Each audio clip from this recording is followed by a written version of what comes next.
जल होना चाहिए, कोई बीमार है तो आयुष्मान भारत से उसकी दवाई होनी चाहिए। यह तमाम प्रकार की अनुमन्य जो सुविधाएं हैं, जिन्हें आवास योजना, चाहे प्रधानमंत्री आवास योजना, चाहे मुख्यमंत्री आवास योजना, जो भी स्वीकृत होगा उसके साथ यह लाभ भी देने का काम किया जाएगा। एक बात आप सब में से कितने लोग जानते हैं मुझे मालूम नहीं है, पहले देश में कांग्रेस की सरकार थी। उस सरकार के प्रधानमंत्री दिल्ली में खड़े होकर के, संसद में खड़े होकर के कहते थे कि हम दिल्ली से 1 रुपया भेजते हैं तो जिसके पास भेजते हैं उसके पास 15 पैसा पहुंचता है। अरे बेईमानो, अगर तुमने गरीबों का हक न लूटा होता, 1 रुपया में से 85 रुपया ना खाया होता, तो मेरा गरीब आज ही अमीर होकर के यहां बैठा होता। लेकिन मोदी जी ने भ्रष्टाचार का रास्ता बंद कर दिया, सबके बैंक खाते खोल दिए, सीधे चाहे दिल्ली से, चाहे लखनऊ से, चाहे सिद्धार्थनगर के मुख्यालय से जितना पैसा जिसके लिए दिया जाता है, डीबीटी के माध्यम से सीधे खाते में भेजा जाता है और वो खाते में भेज करके बेईमानी बंद कर दी गई। अब ये सारे बेईमान जो मनरेगा के इनाम पर भ्रष्टाचार करते थे, फर्जी जात कार्ड बनाते थे, फर्जी सड़कें बनाते थे, फर्जी तालाब खुदवाते थे, अब उनको पीड़ा हो रही है। उनको लग रहा है विकसित भारत जी राम जी आ जाएगा तो बेईमानी का रास्ता मोदी जी बंद कर देंगे। हाँ जी, विकसित भारत जी राम जी कानून इसीलिए आया है कि गांव का विकास हो। अब कोई, अगर आपके गांव की कोई गली खराब है, उसको बनाया जाएगा तो कागज में फर्जीगिरी नहीं चलेगी, क्योंकि अब उसके साथ पीएम गति शक्ति पोर्टल्स में उसको डालना पड़ेगा। मोदी जी दिल्ली में बैठे बैठे ही देखेंगे कि गांव में अगर सीसी रोड बनी है तो बनी है कि कागज में बनी है। कागज में बनाने वाला जेल जाएगा और वहां पक्की सड़क बनाने का काम किया जाएगा। जी राम जी जो आया है, यह गांव की हर जो जरूरत है, जो उत्सव भवन, माननीय सांसद जी ने एक गांव के लिए कहा है, मैं विश्वास दिलाता हूं सिद्धार्थनगर ही नहीं, भारतवर्ष के हर उस गांव में उत्सव भवन बनेगा। ये विकसित भारत जी राम जी के पैसे से। पहले 90,000 करोड़ रुपया मनरेगा के नाम पर मिलते थे, लेकिन अब इस बार इसमें व्यवस्था की गई कि अब 1,51,000 करोड़ रुपया मिलेगा। पहले मजदूरी 100 दिन मिलना की गारंटी थी, अब 125 दिन तो मिलेगी ही, 60 दिन छुट्टी भी मिलेगी, जब आप अलग से भी काम कर सकते हो। यह भी, जिससे किसानी का काम भी ना प्रभावित हो, यह भी व्यवस्था करने का काम किया गया। बताइए, भ्रष्टाचार बेईमानी खत्म होनी चाहिए कि नहीं खत्म होनी चाहिए? दोनों हाथ उठा बताओ, खत्म होना चाहिए कि नहीं खत्म होना चाहिए? आप सब आशीर्वाद दीजिए। माननीय मोदी जी भारत को दुनिया का सिरमौर बनाने के लिए आप सबके आशीर्वाद से भारत के प्रधानमंत्री के रूप में तीसरी बार देश को नेतृत्व देने का काम कर रहे हैं। भारत का डंका पूरी दुनिया में बज रहा है। आज यहाँ बैठे हुए मैं लोगों से पूछूं, पहले आप में से कितने लोग हो जिनको फ्री में राशन पहले मिलता था क्या? मोदी जी के आने से पहले, योगी जी के आने से पहले मिलता था क्या? अब मिल रहा है कि नहीं मिल रहा है? दोनों हाथ रख बताओ, मिल रहा है कि नहीं मिल रहा है? मोदी जी के आने से पहले, योगी जी के आने से पहले क्या आपके घरों में शौचालय बने थे क्या? प्रधानमंत्री आवास के नाम पर इंदिरा आवास मिलता था, एक गांव में 2-3 आता था, उसमें भी कमीशन खोरी है, मेरा व्यक्ति है, तेरा व्यक्ति। लेकिन मोदी जी ने कहा सबका साथ सबका विकास। हम जो वोट हमको देता है हम उसको भी आवास देते हैं, जो हमें वोट नहीं देता है हम उसको भी आवास देते हैं। वो अकेले में बैठ करके सोचे कि अगर वो भारतीय जनता पार्टी के सरकारों से उसके जीवन में खुशहाली आई है और उसको कमल का बटन दबाने में करंट लगता है, तो वह सोचे कि यह जो जीवन आज भूखे पेट किसी को सोना नहीं पड़ रहा। सिद्धार्थनगर एक पिछड़ा जिला था, लेकिन आज ये पिछड़ा जिला नहीं, अब अगड़ा जिला बनने वाला है जी। यहाँ बहुत सारे मेरे किसान बैठे होंगे, सीधे दिल्ली से माननीय प्रधानमंत्री जी 2-2 हजार की 3 किस्त 6,000 रुपया सम्मान निधि आती है कि नहीं आती है? हाथ उठा बताओ, आती है कि नहीं आती है? कोई कमीशन खाता है क्या उसमें? अब बताइए, जितने गांव वाले बैठे हो यहाँ पे, कोई घर आज ऐसा बचा है क्या जिसके घर में बिजली नहीं लगी? कोई बचा है क्या? अगर कोई बीमार हो जाए तो उसे आयुष्मान भारत योजना से इलाज कराने का 5 लाख रुपए तक का प्रबंध किया गया है। मोदी जी ने कहा है, मैं गरीब माँ बाप का बेटा हूँ, अगर गरीबी के कारण मेरे माँ बाप ने जो दुख सहा है, अब मैं गरीबों के आशीर्वाद से देश का प्रधानमंत्री हूँ और गरीबों के हर दर्द को दूर करूंगा। ये जो मोदी जी के दुश्मन बन करके घूमते रहते हैं, दिन भर मोदी जी को गाली देते रहते हैं, मोदी जी का विजन उनको मालूम नहीं है, वो सोच भी नहीं सकते, क्योंकि जाके पैर न फटी बेवाई, वह क्या जाने पीर पर आई। बरसात के महीने में कच्चे घर में रहने वाली मेरी माताओं बहनों, बताओ, जब आपका पक्का घर नहीं था, तब कच्चे घर में रहने वालों के घर में जब पानी बरसता था तो पानी रात में टपकता था। गरीबों के घर में तो छाता भी नहीं होता था, बोरी सर पे रख करके छत में जाते थे, किसी तरह से पानी चूना बंद हो जाए जिससे रात भी बीत सके। 6-8 महीने तो भोजन कैसे तैसे लोगों का प्रबंध होता था, 4 महीने अमीरों के सामने भीख मांगना पड़ता था, शोषण होता था। आज मोदी जी ने वह सब बंद कर दिया है और यहाँ मेरी बहुत समूह की महिलाएं हैं। मैं कहना चाहता हूँ, अभी हम लोगों ने फैसला किया है, उत्तर प्रदेश के अंदर 3 करोड़ महिलाओं को समूह से जोड़ेंगे, उसमें से 1 करोड़ महिलाओं को लखपति दीदी बनाएंगे, 1 करोड़ महिलाओं को, और हर जिले में 100 दीदियों को करोड़पति दीदी बनाएंगे। यह संकल्प लेकर के आगे बढ़िए, सरकार आपके साथ खड़ी है। अनेक प्रकार की योजनाओं का पैसा, कहीं कोई समस्या हो, डबल इंजन की सरकार आपने बनाई है। ये डबल इंजन की सरकार अपना विकास करने के लिए नहीं आई है, देश और प्रदेश का विकास करने के लिए आई है, सिद्धार्थनगर का विकास करने के लिए आई है। और आप सबका समर्थन आशीर्वाद चाहिए। बताइए, ये मनरेगा रूपी भ्रष्टाचार के दानों का वध होना चाहिए था कि नहीं होना चाहिए था? दोनों हाथ उठा बताओ, होना चाहिए कि नहीं होना चाहिए था? आज वह काम हो गया, खुश हो कि नहीं खुश हो? बताओ, मोदी जी पर भरोसा है कि नहीं भरोसा है? दोनों हाथ उठा बताओ, मोदी जी पर भरोसा है कि नहीं भरोसा है? इसीलिए मैं कहा करता, मोदी जी हैं तो भरोसा है, बाकी सपा बसपा कांग्रेस धोखा है कि नहीं धोखा है? ये धोखेबाजों से आपने देश को बचा लिया। आपने कमल का बटन नहीं दबाया, 7 करोड़ गरीबों को पक्का घर बना करके देने का काम किया। आपने कमल का बटन दबा करके 12 करोड़ लोगों के घरों में आपने गैस का कनेक्शन पहुंचाने का काम किया। आपने कमल का बटन दबा करके 80 करोड़ देश के गरीबों को दोनों समय भोजन की गारंटी देने का आशीर्वाद दिया। ये सब जो हो रहा है, मोदी जी और योगी जी तो कर रहे हैं, लेकिन अगर आपने कमल का बटन न दबाया होता तो शायद यह जो सुखद दिन आपको देखने को मिल रहा है, या दिन देखने के लिए अभी और 100 साल इंतजार करना पड़ता। विकसित भारत 2047 का लक्ष्य 21 साल बाद भारत विकसित बनेगा, और विकसित भारत बनाने के लिए आप सबका आशीर्वाद चाहिए। बताइए, 2017 से पहले सिद्धार्थनगर में कितने घंटे बिजली आती थी? याद है कुछ ही भूल गए?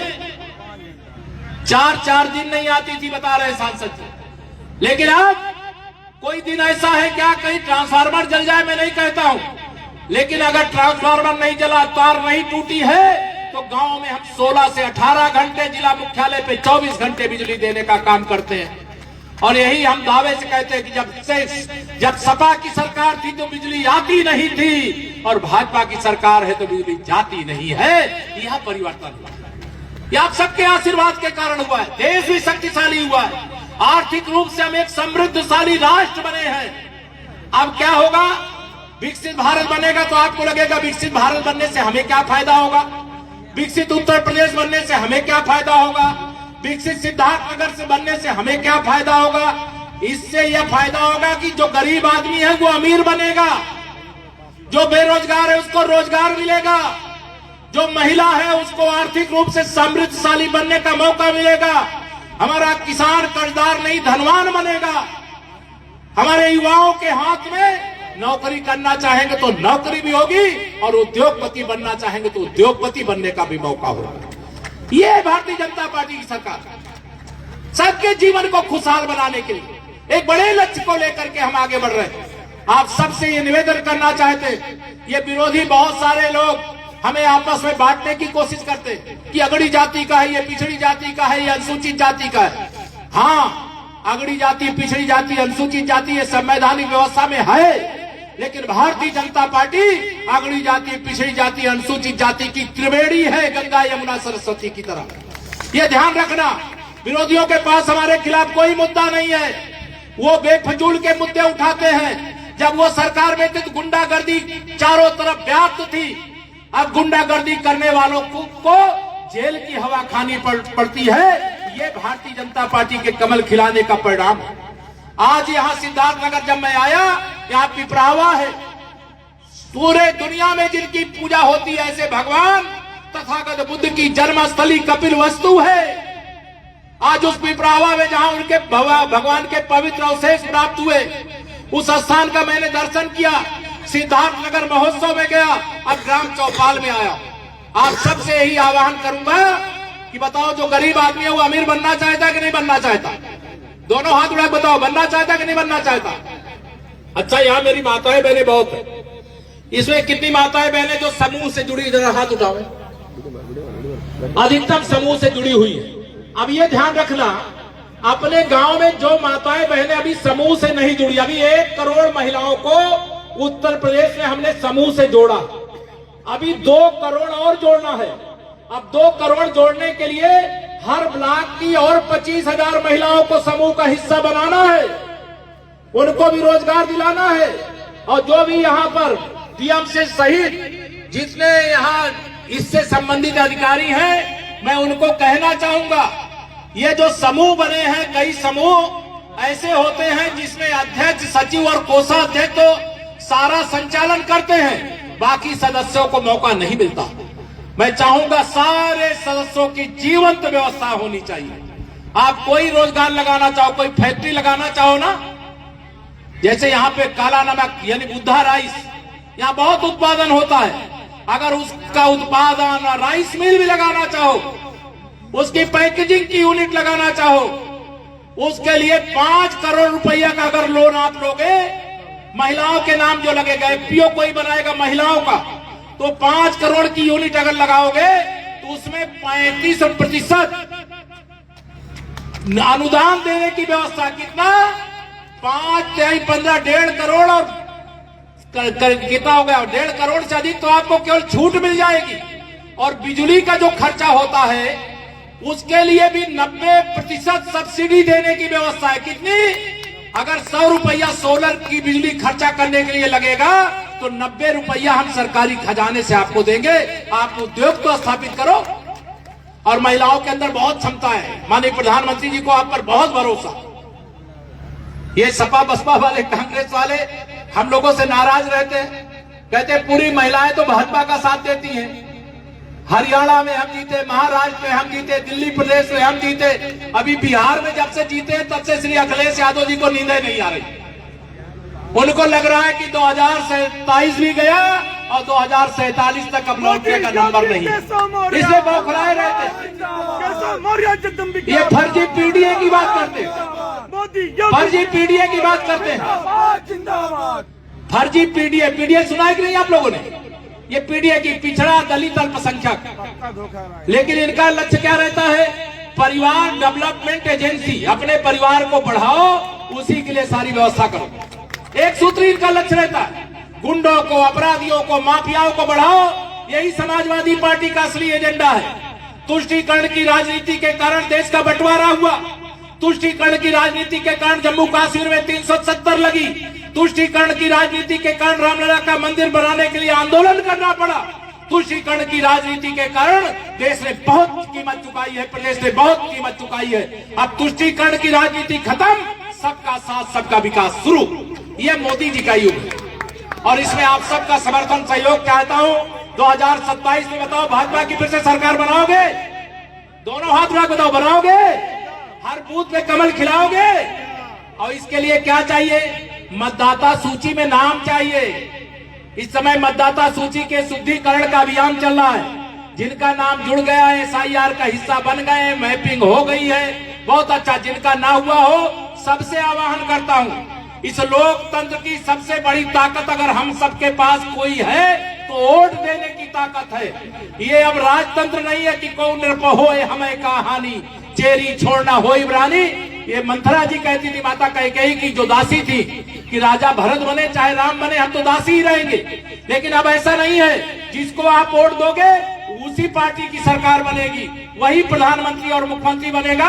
और वोट देने की ताकत तब आएगी जब मतदाता सूची में आपका नाम होगा। जो लोग जुड़ गए उससे भी श्रेष्ठ चर्चा न करके आप उसका हिस्सा बनिए, उस अभियान में जुड़िए और 2027 में सिद्धार्थ नगर की सभी सीटों पे कमल का फूल खिलाइए। और मुझे पूरा विश्वास है कि 2027 में हम 325 से भी ज्यादा सीटें उत्तर प्रदेश में जीतेंगे और समाजवादी पार्टी का और उनका कोई गठबंधन होगा तो उसका सूपड़ा साफ करेंगे। आज अंत में और कोई बात न करते हुए यहाँ सूरजगढ़ के विधायक जी की माता जी का दुखद निधन हो गया है। मैं इस निधन पर शोक भी प्रकट करता हूँ और भगवान से प्रार्थना करता हूँ कि उनके माता जी को अपने चरणों में स्थान दे, उनके परिजनों को दुख सहने की शक्ति दे। उनके जो समर्थक है उनको भी मैं सांत्वना देता हूँ। और आज के इस ग्राम चौपाल को आपने सफल बनाया, इतनी भारी संख्या में आए। और ग्राम प्रधान जी आपको भी कहूंगा कि एक मॉडल बनाइए, विकास का एक आदर्श स्वरूप खड़ा करिए। सरकार आपके साथ है, जो आप करना चाहोगे हर प्रकार की मदद करेंगे। बहुत बहुत धन्यवाद। बोलिए भारत माता की, भारत माता की वंदे वंदे। जय श्री राम, जय श्री राम। अभी आप उठिएगा नहीं, थोड़ी देर बैठिएगा। धन्यवाद, बहुत बहुत धन्यवाद माननीय उप मुख्यमंत्री महोदय आपके उद्बोधन और आशीर्वचन के लिए। उत्तर प्रदेश सरकार के जन कल्याणकारी नीतियों का लाभ आज सिद्धार्थ नगर के आम जनमानस को भी प्राप्त हो रहा है। हम कुछ लाभार्थियों को मंच पर बुलाकर आपके शुभ कर कमलों से उन्हें प्रशस्ति पत्र और स्वीकृति पत्र प्रदान करेंगे। हम अनुरोध करेंगे सभी अपने मंचस्थ अतिथियों से कृपया मंच के अग्रभाग में आ जाए। हम ग्राम विकास विभाग से प्रारंभ करेंगे। मुख्यमंत्री आवास योजना ग्रामीण की लाभार्थी श्रीमती गुड़िया गौड़ जी हैं धेंसा नानकार से, हम उन्हें मंच पर बुलाना चाहेंगे। हम अनुरोध करेंगे उप मुख्यमंत्री महोदय से कृपया ये चाबी भेंट कर मुख्यमंत्री आवास योजना ग्रामीण की लाभार्थी गुड़िया गौड़ जी को लाभान्वित करें। तालियों के साथ आप उत्साहवर्धन करें।